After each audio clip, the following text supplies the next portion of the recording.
just like to thank Vivian for inviting me here to speak briefly. It's difficult to follow such a passionate speech from our campaigners here.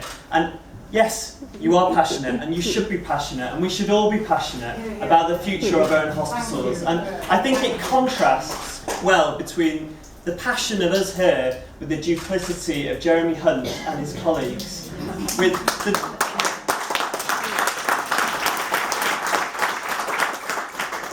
the double talk about keeping A&Es open with only 24 inpatient beds at Charing Cross Hospital. We all know that that's a lie. We all know you can't have an A&E open with 24 inpatient beds. We don't believe it, the public don't believe it, and the main thing is we need to persuade the government, we need to persuade the public to halt these dangerous plans. Now, the junior doctors are right behind you, and the most annoying thing, the most embarrassing thing I hear is when they say that this is clinician-led. I've worked in 4 of the local hospitals in the area, and I can tell you, when I've worked in the A&Es, on the wards, in the theatres, this is not supported by local clinicians. The overwhelming majority of junior doctors, of GPs, are wholeheartedly opposed to it. There are only a few minor, small number of big heads, essentially, who are backing this. And I hope not only do they potentially ballot local GPs to find out local GPs' views, but also the junior doctors, the A&E registrars, the A&E consultants, the medical consultants in the area, and find out what the real reviews are, because they will not be supporting this. Now, I want to just come on to the second long fight, and the reason that I'm here, which is the junior doctor contract. And to briefly say that, unfortunately, Jeremy Hunt and his colleagues have forced us into another batch of strike action. 3 48-hour strikes.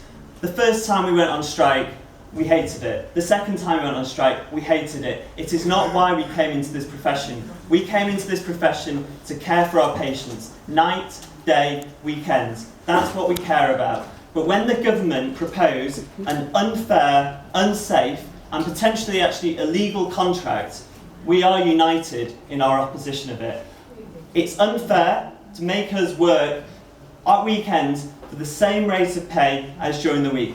I will say it, it is unfair, and anyone out there who says they're willing to take a pay cut to do the same job, cancer doctors, doctors looking after people with skin cancer, people who've gone blind, these are people taking a massive pay cut potentially under the new system in 4 or 5 years' time.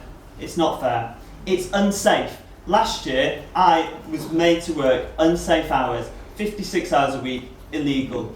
The trust was hit with a fine.